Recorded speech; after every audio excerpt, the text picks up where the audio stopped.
Hi, this is Daniel, an active prop trader. Today gold leans bearish overall. That said, the daily chart is still ranging, so we need to stay flexible and follow whichever way it breaks. Just like the scenario I shared in the community last time, once price broke out of this key channel line we were using as our axis, we saw a move of about 541 pips to the upside. We're still hunting for direction inside the daily range. Today in our community, I broke down exactly what to expect after a break and how to trade it objectively without any personal bias.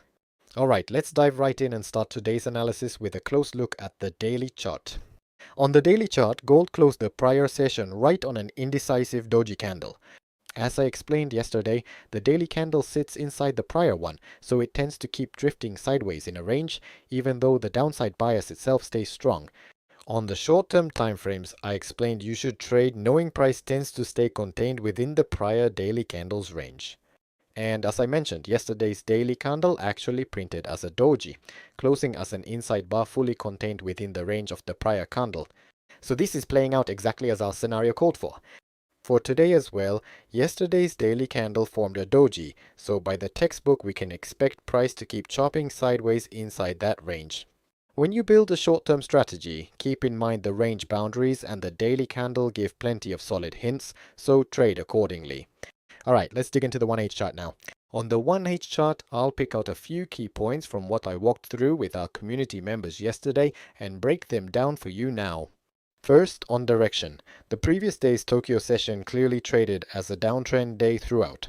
Let me draw in the lines for each time frame. Our last stream for the community members lined up right around where this red bearish pin bar formed, and as I said, through the Tokyo session that day, price drifted lower from open to close in a clear downtrend. The key point here is that the downside momentum was never really that strong.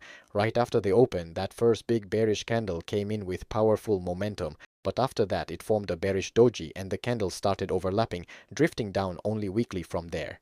On the other hand, since I was framing the pullback around the daily range, I wasn't really looking to short from here. Instead, I was focused on planning a long entry after the reversal played out. And inside our community, I walked through the whole process step by step, right up to the actual long entry after the reversal. The first candle I was watching here is actually the one where the breakout failed to hold. Looking at each sideways range, at a point like this you can see a range forming right off this doji, and while it first failed on the downside breakout, price then went on to break out to the upside instead. When a breakout fails in one direction like this, price very often reverses and runs the other way instead, and my base case is that these setups tend to break out in the opposite direction more often than not. After that first upward swing finished, running from here up to here, the setup formed for a sell and price dropped 3 candles down, then right at this level you can see fresh longs stepped in again. Just before that final climax sell-off, we had this doji sitting right here, and that spot originally acted as a short trigger, but since price has now broken back above it, this level should easily draw attention as a resistance zone going forward. We got a clean reversal low here, which set up this bullish swing, and even that final climax candle closed in a really textbook way, and after that we saw what you'd call a two-legged corrective pullback develop from there. When price pulls back to just below such a strong bullish swing, at the very least you'd expect the buyers who went long right there to defend their position, so I was watching that level closely. After the weak Tokyo session downtrend from the day before, my plan was to look for long entries once we saw that reversal confirm. So how did the market actually play out? The day before, price broke out above the channel line I'd been treating as the main axis of this trend. On the 5-minute chart, you could clearly see a double bottom confirm that reversal, and after a brief consolidation, it built a strong bullish swing higher. Also, since the daily chart was still moving inside a range, rather than aggressively chasing a fresh high from here, you really want to think about closing positions around each session handover, and near the daily highs it makes sense to start locking in take profit.